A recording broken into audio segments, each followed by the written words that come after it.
따라서 저는 항소심에게 무조건 대선전이 나온다.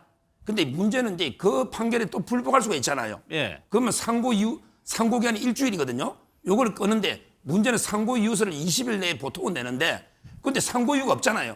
여기 형량을 정하면 이미 전합의체 판결 끝났잖아요. 따라서 저는 20일 기다려줄 필요 없이 대법원이 비상 상황이라 보면 대법원까지도 대선전에 나올 수도 있다. 예. 근데 통상적으로는 이제 그 상고 기한 일주일, 그다음에 이유서 20일, 27일이니까 잘 안 논다고 보잖아요. 근데 저는 20일은 반드시 지켜야 될 기한이 아닙니다. 예. 아무 상고 이유가 없잖아요. 이게 마지막이잖아요. 그럼 이게 대법원이 바로 선고해버리면 되는 거예요. 이른바 지연작전이라든가 좀 재판을 느리게 하는 방법은 고려 안 하세요? 그러니까 재판을 뭐 느리는 작전을 한다고 하더라도 네.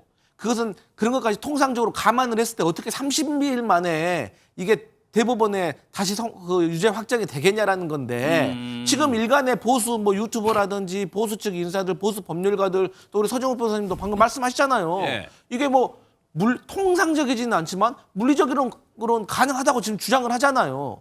그렇기 때문에 저희는 충격적인 거예요. 네. 아니 이 정도 파기환송 그러니까 평의도 한 달에 한 번 열던 것을 한 달에 두 번 열어가지고 졸속으로 끝내버리고 그 6만 페이지가 되는 것도 받는지 안 받는지도 모를 만큼 그냥 다 끝내버리는 이 상황에서 예. 우리가 과연 통상적인 사법 절차에 대해서 우리가 의존을 해야 되나? 여기에 대해서 심각한 우려가 있다. 그래서 저희가 저희도 거기에 맞는 대책을 세워야겠다. 어제 대법원장 판결이 굉장히 충격을 줘서 저는 개인적으로는 조희대 대법원장과 동기입니다. 연수원 동기이고 그래서 한 말씀 드리지 않을 수가 없어서 조희대 대법원장은 규정과 관례도 무시하고 9일 만에 단 2번의 합의로 무죄 원심을 깼습니다. 대법원장이 직권으로 전원합의체 해부를 했고 그대로 놓아두면 기각될까 오래된 것 아닙니까? 의심하지 않을 수 없습니다. 네, 박조희 변호사님 나오셨는데 일단 지금 대법원에서 서울고법으로 기록이 왔다고 해요. 그러면 이제 재판부 배당하고 그 속도가 다 평소에 재판하고 빠른 겁니까? 좀 느린 겁니까? 굉장히 빠른 겁니다. 통상 파기환송 판결이 나왔을 때 재배당하는 사건 같은 경우는 통상 기록 자체가 송부하는데 1주에서 2주 정도 걸립니다. 그런데 어제 판결이 있었는데 오늘 기록을 송부했다라는 거는 다른 사건에 비해서 굉장히 빠르게 진행되고 있다. 이렇게 해석을 하시면 될 것 같습니다. 그러면 재판부 배당도 더 빨리 할 수 있다는 네, 건가요? 재판부도 지금 아마 형사 7부에 배당될 것으로 아마 추정을 하고 있는데요. 예. 왜냐하면 서울고법에 선거 사건을 전담하는 부가 3부가 있습니다. 2부, 6부, 7부가 있는데 이전 사건 같은 경우는 6부에서 진행이 됐었는데 이 파기환송심을 했을 때는 사실은 이전 재판부에서는 배당을 하지 않습니다. 예. 재배당을 하지 않기 때문에 그 해당 재판부의 대리부에 배당이 되는데 6부의 대리부가 7부이기 때문에 지금 7부에 배당될 것으로 지금 추측이 됩니다. 예, 그러면 바로 공통 질문을 드려볼게요. 이 파기환송심이라고 하죠. 이 결과가 대선 전에 나올 것이냐, 대선 후에 나올 것이냐. 일단 서정욱 변호사도 법조인이시니까. 저는 이제 그 언제쯤 파기환송심은 당연히 대선 전에 나오고요. 예. 다만 이게 또 재상고를 할 수가 있잖아요. 근데 대법원 판결까지는 대선 전이 현실적으로 쉽지는 않다.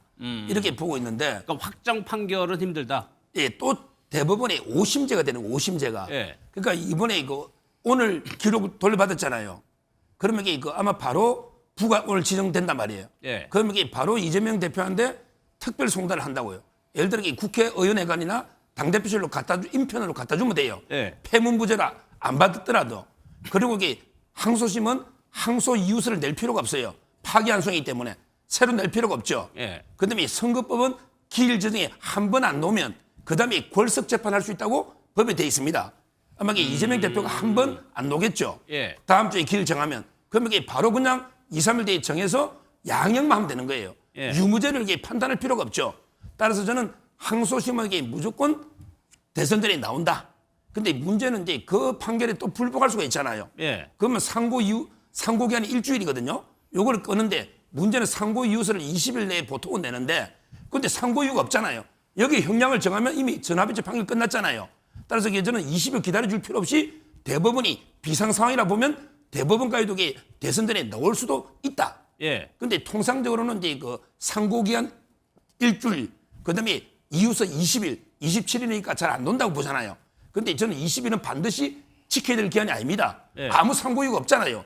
이게 마지막이잖아요. 그럼 이게 대법원이 바로 선고해버리면 되는 거예요. 그럼 박주희 변호사께서는 어떻게 보세요? 사실 뭐 그 좀 굉장히 빨리 진행을 하면 절대적으로 불가능한 건 아닌데요. 예. 통상적인 절차와 비교를 했을 때는 과연 가능할까 이런 생각이 듭니다. 왜냐하면 지금 서 변호사님께서도 말씀해 주셨지만 이 원심 재판이 다시 진행이 되는 것이기 때문에 항소 이유서를 제출하거나 아니면 소송 기록 통지를 피고인한테 해줄 필요는 없습니다. 바로 재판기를 열면 되는데요. 문제는 이제 첫 기일날 사실 선고는 할 수는 없잖아요. 네. 그렇기 때문에 최소 재판은 2번은 열어야 되는 거죠. 그렇게 되면 그런데 재판기를 정하고 나면은 피고인 절차적인 권리를 위해서 일주일 정도 통지를 하게 됩니다. 근데 네. 통지를 하는 데까지 사실 일주일 정도 걸리는데 2번의 재판을 잡는다라고 했을 때는 그 사이에 2주가 사실은 소요가 되는 부분이죠. 네. 그렇기 때문에 굉장히 조속하게 처리를 한다라고 했을 때 해도 통상적인 재판 절차랑 비교를 했을 때 과연 한 달 안에 이 파기환송심 결과가 나올 것이냐 이 부분에 대해서는 사실 조금 의문은 있습니다. 그러니까 방어권 보장도 해야 되는 거니까요. 강성필 부대변인 당의 성을 어떻게 보고 있습니까? 사실 저희가 3월 26일 날 이재명 후보의 사법 리스크가 해소됐다라고 판단을 했던 것이 예. 이렇게 대법에서 파기환송이 된다고 하더라도 고법으로 돌아가야 되고 고법에서는 또 서면 심리가 아니라 변론을 해야 되기 때문에 시간이 걸리잖아요. 그리고 또 거기서 혹여라도 안 좋은 결과가 나온다고 하더라도 우리가 재상고를 할 수가 있기 때문에 예. 그래서 우리가 물리적으로 대선 전에 이 어떤 사법 리스크가 다 해소됐다라고 판단을 했던 거예요. 그런데 어제 파기환송을 보면서 저희 민주당 내부적으로는 이러한 통산적인 분석이 상당히 나이브한 것이다. 예. 상당히 순진한 생각이다라는 우려가 엄청 커졌습니다. 아, 그래요? 그래서 저는 최악의 경우에 예. 대놓고 대법원이 이렇게 대통령 선거에 개입하고 있기 때문에 정말로 서정우 변호사님 말씀하셨던 것처럼 예. 물리적으로 불가능한 것이 아니라고 하면 무엇이든지 할 수 있는 대법원이다. 그렇기 때문에 저희가 대법원 그 대통령 선거 이전에도 예. 재상고까지도 끝나버릴 수 있는 가능성을 대비해야 된다라는 주장이 당내에 팽배합니다. 최악의 상황까지 가정을 해야 된다. 네. 근데 여기서 출석이나 이제 이재명 후보가 출석을 해야 되는 거죠. 네. 여기서 이른바 지연 작전이라든가 좀 재판을 느리게 하는 방법은 고려 안 하세요? 그러니까 재판을 뭐 느리는 작전을 한다고 하더라도 네. 그것은 그런 것까지 통상적으로 감안을 했을 때 어떻게 30일 만에 이게 대법원에 다시 유죄 확정이 되겠냐라는 건데 지금 일간의 보수 뭐 유튜버라든지 보수 측 인사들, 보수 법률가들 또 우리 서정우 변호사님도 방금 말씀하셨잖아요. 네. 이게 뭐 통상적이지는 않지만 물리적으로는 가능하다고 지금 주장을 하잖아요. 그렇기 때문에 저희는 충격적인 거예요. 네. 아니 이 정도 파기환송 그러니까 평의도 한 달에 한 번 열던 것을 한 달에 2번 열어가지고 졸속으로 끝내버리고 그 6만 페이지가 되는 것도 받는지 안 받는지도 모를 만큼 그냥 다 끝내버리는 이 상황에서 예. 우리가 과연 통상적인 사법 절차에 대해서 우리가 의존을 해야 되나? 여기에 대해서 심각한 우려가 있다. 그래서 저희가 저희도 거기에 맞는 대책을 세워야겠다. 이런 생각하고 있습니다. 그런 맥락에서 지금 오늘 민주당이 법사위에서 형사소송법 개정안을 상정한 게 그 맥락이라는 말씀이시죠? 저는 개인적으로 그러한 것을 더 뛰어넘는 그 얘기도 이미 지금 이걸 뛰어넘는요? 이 기존에 지금 다 나와 있던 얘기입니다, 사실. 예. 근데 그것도 이제 국민의힘에서는 지금 뭐 김용민 의원이 발의해놨다가 뭐 끌고 있다가 국회에서 잡고 있다가 대통령이 바뀌면 예. 그때 이제 뭐 거부권을 행사하지 않아서 이게 통과될 것이다라는 것이 일반적인 거거든요. 근데 저희도 어쨌든 간에 그 모든 가능성을 다 열어놓고 저희가 한번 생각을 하고 있습니다. 알겠습니다. 그러면 오늘 법사위에서의 형사소송법 개정안을 상정을 하고 논의를 하고 있는 상황인 것 같습니다. 그 영상 한번 보고 이어가겠습니다. 형사소송법 일부 개정 법률안은 우리 위원회의 의결로 상정하고자 하는데 이의 없으십니까? 재석 위원 총 14인 중 찬성 9인, 반대 5인으로 가결됐음을 선포합니다.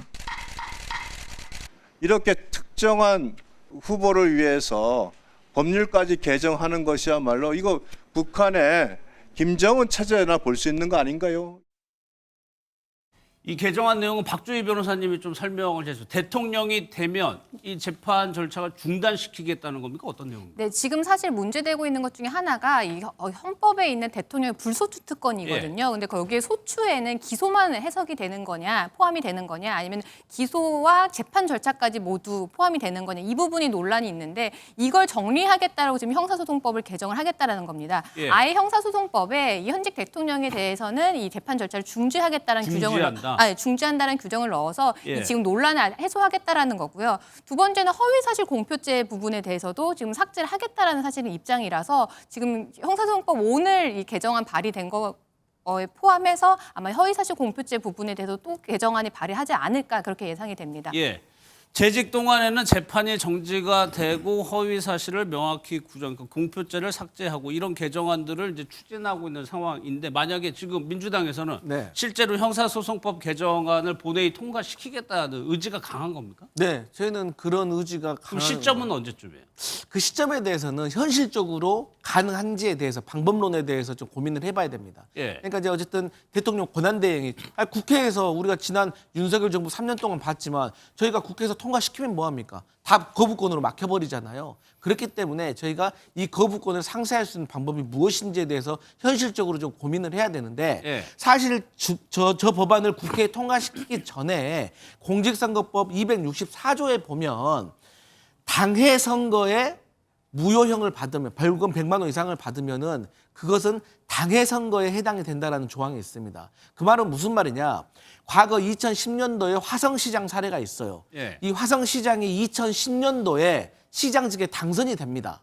그런데 공직선거법 허위사실 유포로 이제 이제 재판을 받게 되는 거죠. 근데 본인의 초선 재임 기간 4년 동안에 이 재판이 안 끝났어요. 그러니까 피선거권이 있는 거예요. 예. 그래서 2014년도에 재선에 도전합니다. 당선이 또 됩니다. 그런데 재임 기간 중에 첫 번째 재임이었던 2010년도에 공직선거법이 당선 무효형이 나온 거예요. 예. 그렇다고 하면 이분이 2014년도 재선 기간인데도 불구하고 그만둬야 되는 겁니까?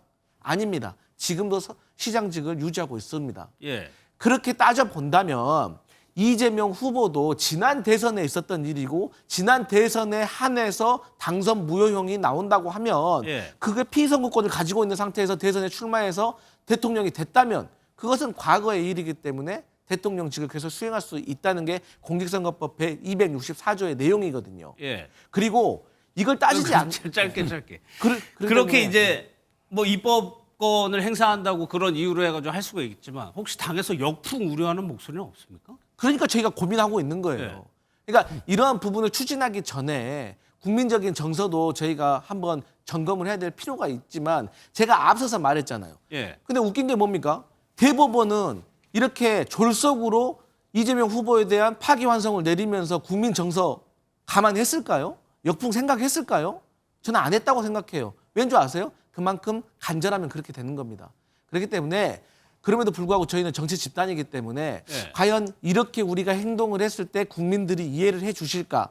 말씀하신 것처럼 역풍이 불까에 대해서는 좀 고민하고 있는 단계입니다. 그럼 또 하나가 지금 박 변호사님 뭐가 있냐면 돈 문제가 있다고 하는데 유죄가 확정이 되면 당 차원에서 대선 비용을 전액 반환해야 된다. 이 금액이 400억이 넘어요. 네, 맞습니다. 지금 사실은 우리나라는 선거공영제라고 해서 선거와 관련된 비용 같은 경우 국가에서 보전을 해주거든요. 그런데 이게 만약에 공직선거법에서 당선 무효형이 나오면 그 해당 선거에서 들어갔던 선거 보전금 같은 경우를 반환하도록 규정이 되어 있습니다. 그게 지금 민주당이 지난 대선에 받았던 이 보전금이 434억 원입니다. 예. 그래서 이 부분에 대해서 이재명 후보가 이 당선 무효형이 확정이 된다라고 하면 민주당 입장에서는 434억 원을 지금 토해내야 되는 상황이거든요. 예. 근데 이 규정에 대해서는 작년에 헌법재판소에서 위헌 심판이 있었는데 합법하다, 합헌이다라는 확인이 있었기 때문에 사실은 이 부분 같은 경우는 민주당에서 당선 무효형이 나오면 430억 원을 반환해야 될 수밖에 없는 상황이기 때문에 예. 이런 구제책을 지금 모색하고 있는 것으로 보입니다. 이게 돈이 뭐 작은 금액이 아니기 때문에 현실적인 문제가 당이 뭐 그렇게 돈이 많은 것도 아니고 그러면 국민의힘에서는 이 사항을 이렇게 진행하고 있는 거에 대해서 좀 어떻게 대응하고 있어요? 지금 이제 그 국회 입법부라는 게 어떤 이게 특정 범죄 혐의자 피고인을 이렇게 방탄하기 위해서 입법권을 이렇게 남용하고 있는 거 아닙니까? 예. 이거는 이제 정말 말도 안 되는 게 법치 유린이다 이렇게 보고요. 상식적이라면 후보를 대법원 전합제라는 게 유죄 끝난 겁니다. 1심 판결 들어준 거예요. 예. 형량도 이게 징역 1년의 집행유예 끝난 겁니다. 이러면 이게 안 노는 게 맞아요. 근데 이번에 나오잖아요. 또 이게 저는 1,000억 물어내야 된다. 1,000억.